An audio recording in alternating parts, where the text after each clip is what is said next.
നമ്മളിവിടെ ഒരു മിനിമലിസ്റ്റിക് ടെറേറിയമാണ് ചെയ്യാൻ പോകുന്നത്. മിനിമലിസ്റ്റിക് ടെറേറിയം എന്ന് പറയുന്നതുകൊണ്ട് ഇവിടെ ഉദ്ദേശിക്കുന്നത് വലിയ ഹാൻഡ്സ്കേപ്പ് മെറ്റീരിയൽസ് ഒന്നും യൂസ് ചെയ്യാണ്ട്, ഇപ്പോൾ വുഡ്, സ്റ്റോൺ ഒന്നും യൂസ് ചെയ്യാതെ, വലിയ ലാൻഡ്സ്കേപ്പുകളൊന്നും അതിൻ്റെ ഉള്ളിൽ സെറ്റ് ചെയ്യാതെ, ഭയങ്കര സിമ്പിളായിട്ട് പ്ലാന്റ്സ് വെച്ചുകൊണ്ട് ചെയ്യുന്നൊരു ടെറേറിയത്തെയാണ് മിനിമലിസ്റ്റിക് ടെറേറിയം എന്ന് ഇവിടെ പറയുന്നത്. അപ്പോൾ അതിലേക്ക് നമ്മൾ യൂസ് ചെയ്യുന്നത് ആക്ച്വലി ഫിറ്റോണിയ എന്ന് പറഞ്ഞിട്ടുള്ളൊരു പ്ലാന്റ് ആണ്. നല്ല വൈറ്റ് നെർവുള്ളൊരു ഫിറ്റോണിയാണ് ഇവിടെ യൂസ് ചെയ്യുന്നത്. ഇതൊരു ബിഗിനേഴ്സ് ഫ്രണ്ട്ലി പ്ലാന്റ് ആണ്. ഇത് വലിയ കെയർ ഒന്നും കൂടാതെ നമുക്ക് മെയിൻറ്റെയിൻ ചെയ്യാൻ പറ്റുന്ന ഒരു പ്ലാന്റ് കൂടിയാണ്. പിന്നെ നമുക്ക് ഇതിട്ട് യൂസ് ചെയ്യുന്നത് സ്ലാജിനല്ല എന്ന് പറഞ്ഞിട്ടൊരു ഫേൺ ആണ്. ആ ഫേണ് അതിൻ്റെ 2 വെറൈറ്റി നമ്മൾ ഇതിലേക്ക് യൂസ് ചെയ്യുന്നുണ്ട്. അപ്പോൾ അതൊരു ബാക്ക്ഗ്രൗണ്ട് കണക്കാക്കിയിട്ട് നമ്മൾ പ്ലാന്റ് ചെയ്യുകയാണ്. അപ്പോൾ കുറച്ച് വളർന്നു കഴിയുമ്പോൾ അതൊരു എസ്തെറ്റിക്കലി കുറച്ചുകൂടെ ഭംഗിയായിട്ട് ഫീൽ ചെയ്യും.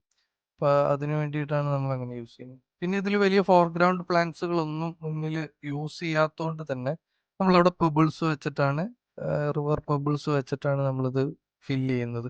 ബാക്ക്ഗ്രൗണ്ടിലും കുറേ സ്ഥലങ്ങളിൽ അത് ഗ്രേവൽ വെച്ച് തന്നെ നമ്മൾ ഫില്ല് ചെയ്യുകയാണ്. ശേഷം ഇതിലേക്ക് ആവശ്യമായിട്ടുള്ള വെള്ളം നമ്മൾ സ്പ്രേ ചെയ്ത് കൊടുക്കുക. അത് കഴിഞ്ഞിട്ട് മെല്ലെ ക്ലോസ് ചെയ്ത് നമ്മൾ എടുത്തു വെക്കുക. സോ നമ്മുടെ 360 വ്യൂ ഉള്ള ടെറേറിയം ഫിനിഷ്. അപ്പോൾ കാണാം. അടിപൊളി.